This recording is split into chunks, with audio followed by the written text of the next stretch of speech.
Welcome to the Real Life Weight Loss Podcast, where we cut through the confusion and get down to the truth about what really works for real people when it comes to losing weight, having incredible health, and a body that you love. We believe that losing weight is really about gaining life, doing things you never thought you could, having renewed confidence, and enjoying your body more than ever. I'm your host, Corey Little. Now let's get to it. Hello, my friend. Welcome back. This is episode number 288, and we're about to do something a little different on this podcast because it's a unique time of year. If I have my numbers in my calendar right, this episode should be coming out sometime early April, and April is kind of a unique time of year. It is the time when, sadly, unfortunately for a lot of people, their New Year's resolutions bit the dust long ago. And now they realize, wait a minute, spring is right around the corner and warm weather is around the corner and I want to lose weight. And so if we're not careful, it's just like wash, rinse, and repeat, right? It's a reboot of the same old crap. We're trying the same old stuff to solve the same old problem that never worked in the first place. And I don't want you to do that. So this episode is the first of 3 episodes where I'm going to explain some really core concepts, some foundational truths, some foundational lessons from my anti-diet method. To make it a little fun, I may entitle these episodes Weight Loss Secret number 1, number 2. I don't know. I may call it something else. But that's what we're going to do. I'm going to take you through. So this will be like a series of 3 episodes, and then we're going to culminate in mid-April with a special invitation, a special live event that I'm going to host. I say live event. It's really going to be just me hanging out with you guys and answering your questions. And I'll do a very, very short presentation, but nothing big. If you've attended any of my live events in the past, this one's going to be different.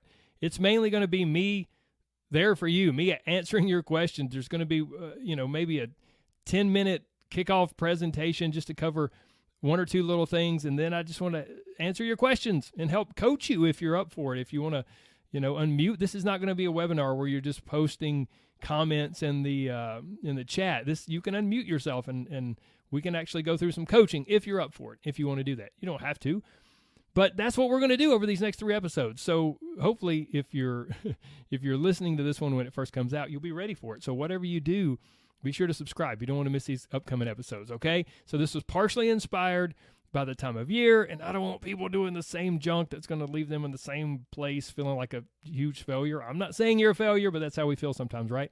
I don't want you doing that. And this episode was also inspired by something else. Honestly, it was a conversation I had recently with a lady. We'll call her Lucy. I knew her from a local gym, and I bumped into her, and she had done her first ever physique competition, like a fitness competition, right? And she achieved the best ever, shape that she had been in her life, and she competed well, and she got a trophy. And then it had been months since I had seen her or interacted with her. And she was telling me about some of the struggles she had about coming out of that. Because whenever you do a physique competition, guys, it's a pretty extreme process. And you get your body fat very low. And it's a lot of the appearance that a lot of people think they want. And then as she was trying to transition out of this, she had almost developed some binge eating.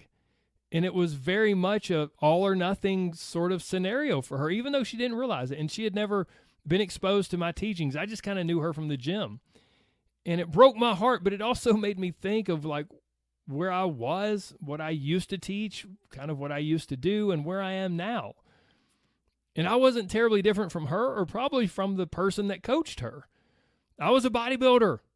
I was in that world. I coached physique sports and high-level athletes. I studied in depth the details of the science of nutrition and how to gain muscle and the best cutting-edge strategies to burn fat.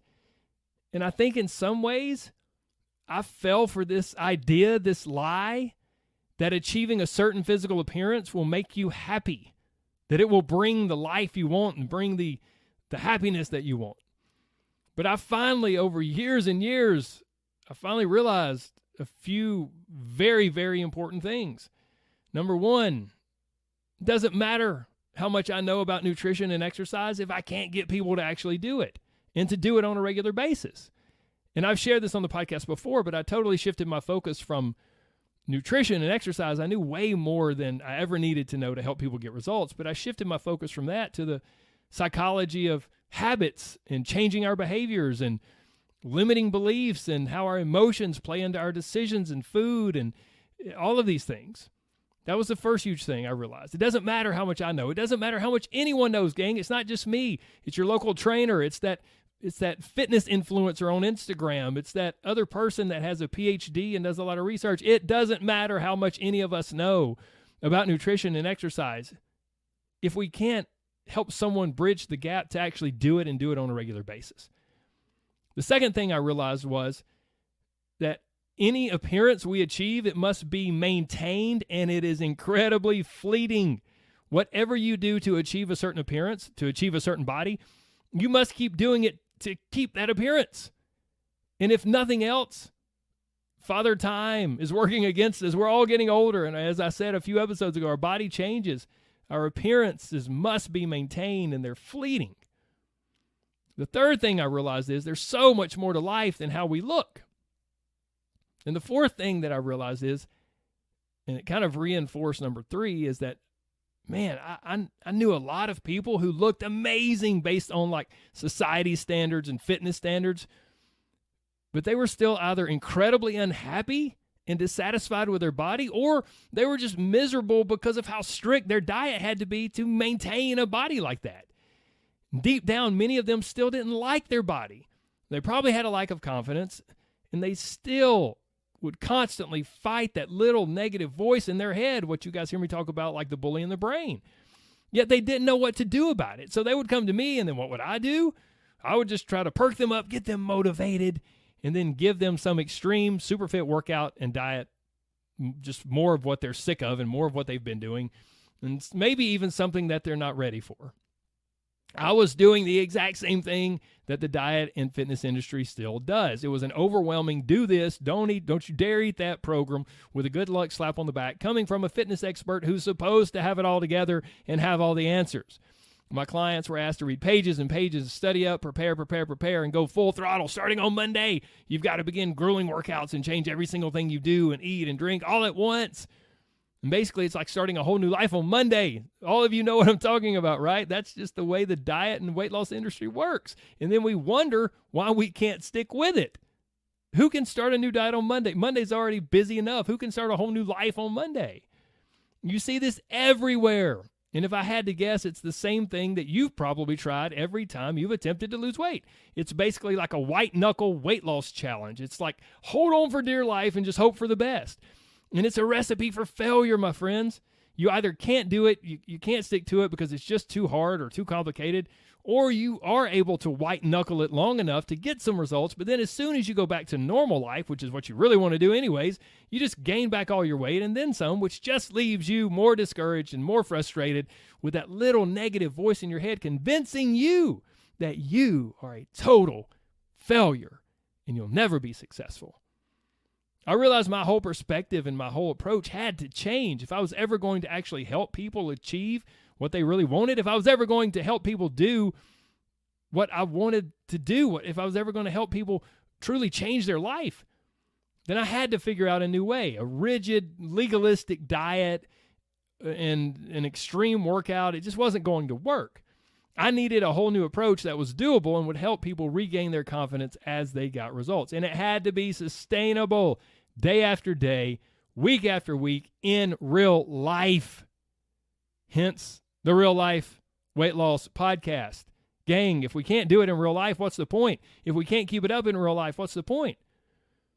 It took me a few years, plus a lot of tweaking and adjusting to figure it all out. But once I did, it was a game changer. It was revolutionary for my life and for my clients. My clients exercised less than they thought they had to, but they still got results. They never cut out sweets or other foods, but they still lost fat and had more energy than ever. And maybe best of all, they started to become happy in their own skin and regained their confidence. I eventually began calling this new way of coaching people the anti-diet method. So in this episode, like I said, in this episode and the next two, I'm going to teach you 3 foundational lessons. These are things that I teach every client. This will help you better understand my anti-diet method. And then if you have questions, like I said, I'm going to do a live Q&A on Thursday, April 18th at 8 p.m. Eastern Time. We'll start with super quick presentation, probably 10 minutes, maybe 15 minutes, if that. And that will be kind of like a final episode, the final teaching in this series. And then I'll be there for you to answer your questions, or if you want, to even coach you real time right then and right there. So mark it down on your calendar, Thursday, April 18th, 8 p.m. Eastern Time. If you want to attend, you need to register. So go to everybodyhatesdiets.com. Okay, now let's get into the first foundational lesson, the first core concept or secret, if you want to call it that, of my anti-diet method. And it is this. We need to take the pressure off, guys. And there are two ways with my anti-diet method that we do this.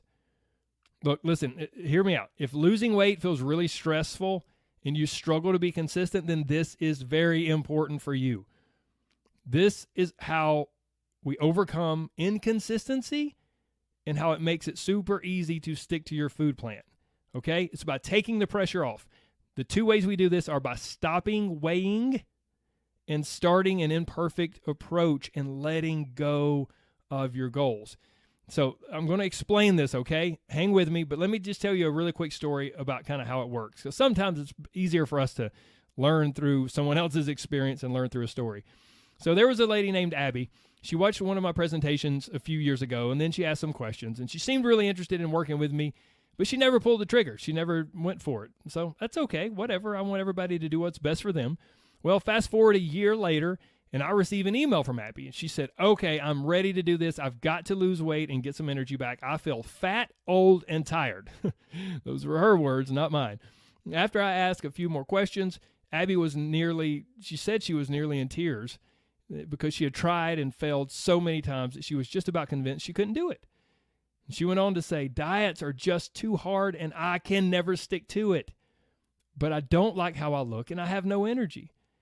And then with like 15 exclamation points, she said, Corey, I just want to be skinny now. Is there any chance that maybe you feel like Abby or you identify with what she shared? Maybe you've tried and failed so many times that you're basically convinced you can't do it.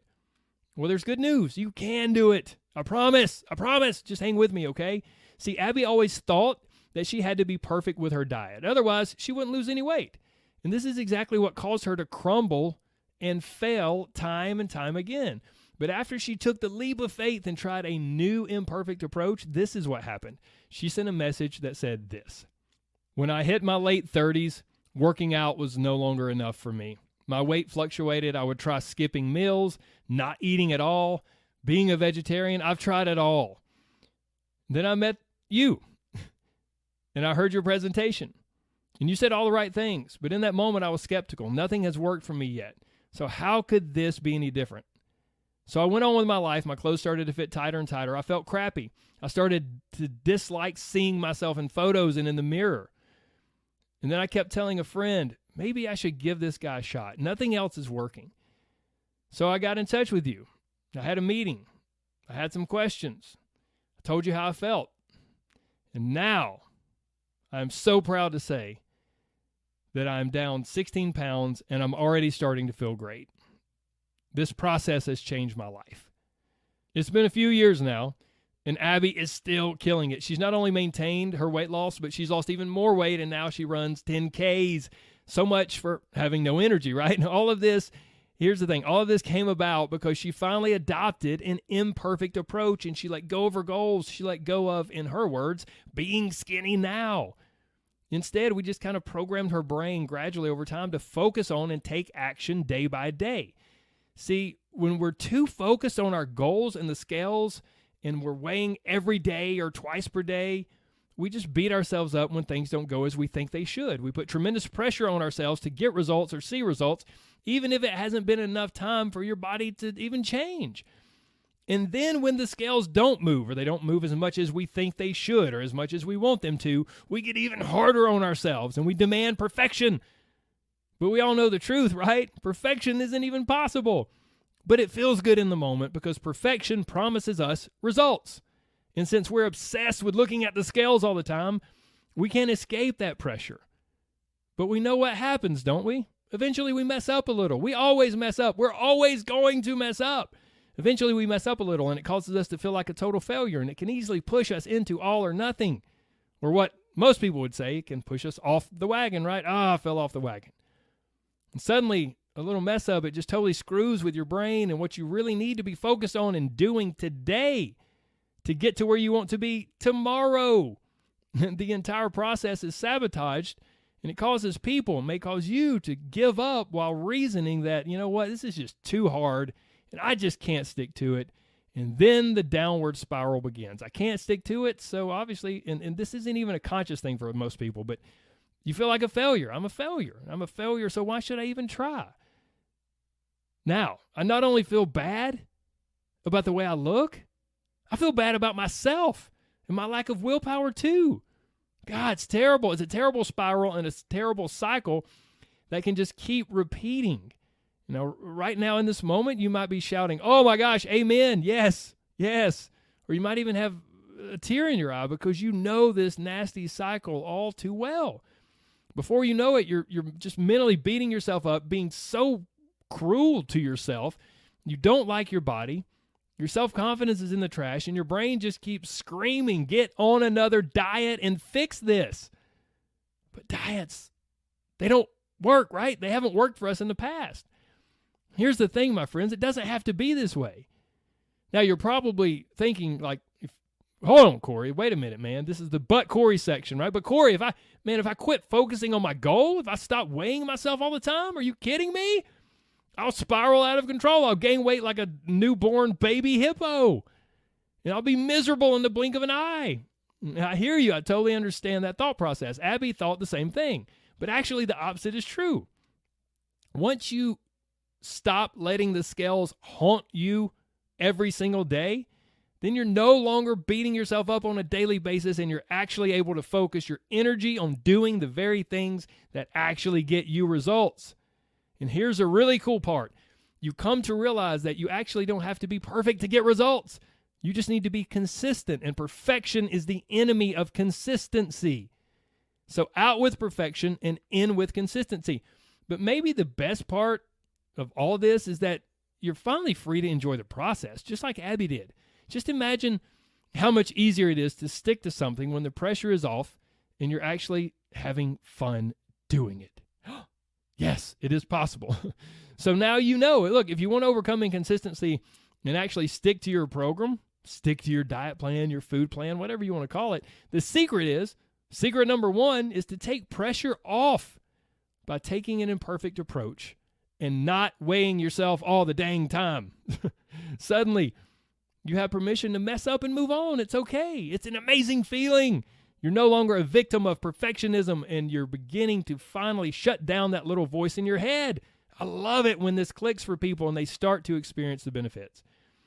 Before we move on, I just want to share one more little quick thing. It's not a core concept of my anti-diet approach, but it's definitely something that people have a big misconception about, and it is something that we address in my anti-diet method. Abby always thought that losing weight meant eating less and less food. And there's a chance that maybe you think the same thing. Yeah, Corey, that's what dieting means, dude. I got to eat less food. I've been eating too much food. I got to eat less if I want to lose weight. But actually, eating less food just makes it harder to be consistent. So you actually need to eat more of the right foods at the right times in order to stay satisfied and encourage weight loss and actually encourage your consistency as well to make it more likely for you to be consistent on a long-term basis. So less pressure, less stress, more confidence, more food. Yeah. And that equals a much more enjoyable weight loss experience that you actually want to do, that you actually want to stick with. Okay. We'll get into all of that and a lot more in the coming weeks. But that's enough for me today. But trust me, look, you do not want to miss the next 2 weeks. I'll explain 2 more core concepts, 2 more weight loss secrets, 2 more foundational lessons from my anti-diet method. So if you haven't already, be sure to subscribe to this podcast so you don't miss the next 2 episodes. And as I always say, I hope you'll share this episode with someone you think could benefit.